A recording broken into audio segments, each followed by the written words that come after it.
For millennia, humans have looked up into the night sky and wondered about what they saw. Explanation for the phenomena they viewed began as mythological and eventually advanced to scientific.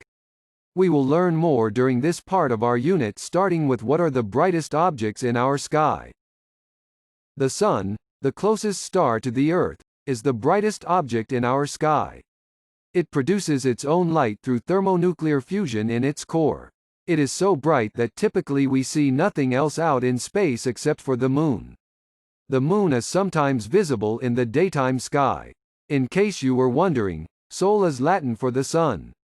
Sol is the basis for the term solar, used to describe the system of planets that orbit the Sun. Our Moon is the brightest object in our night sky. It is second only to the Sun for brightest object in the sky overall.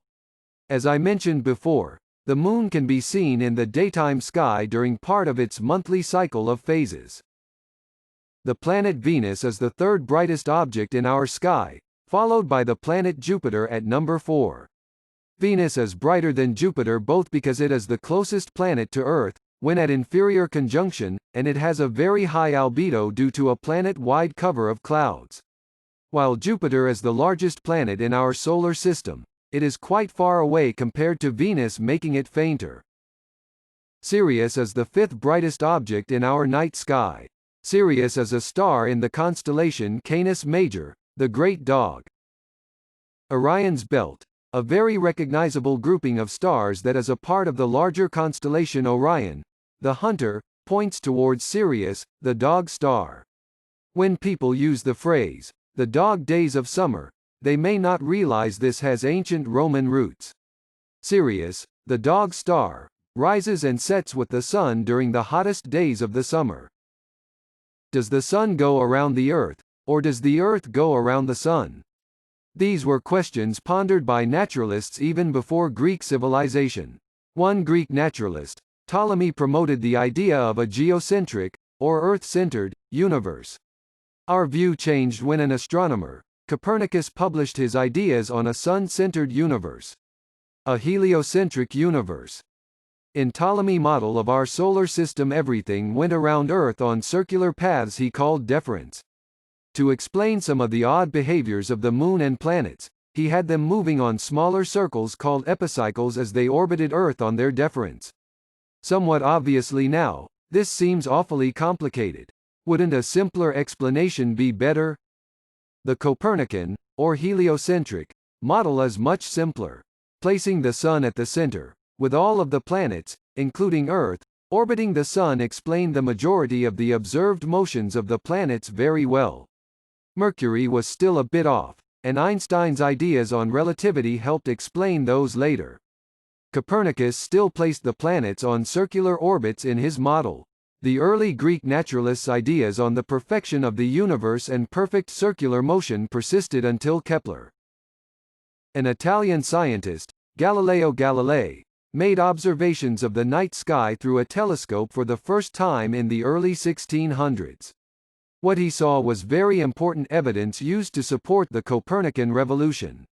The Copernican revolution was the overthrow of the geocentric Ptolemaic model. The telescope that he used was primitive compared to what we have today. But it greatly extended our view of the universe nonetheless.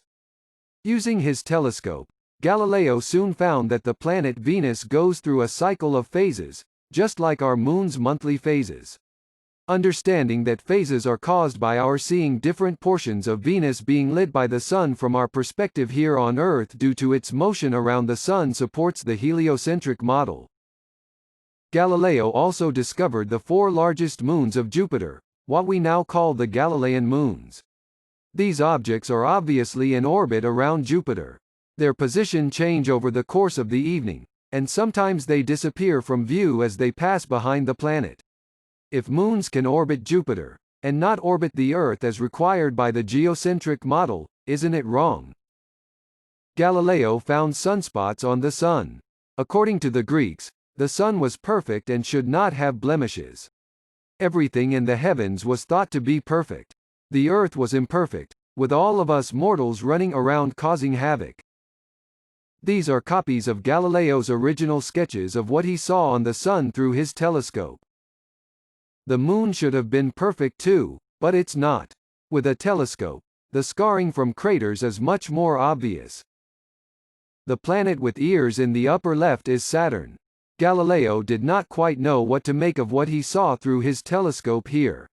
While he did see them, and drew them, he never said that Saturn had rings. That was discovered later, by a different astronomer.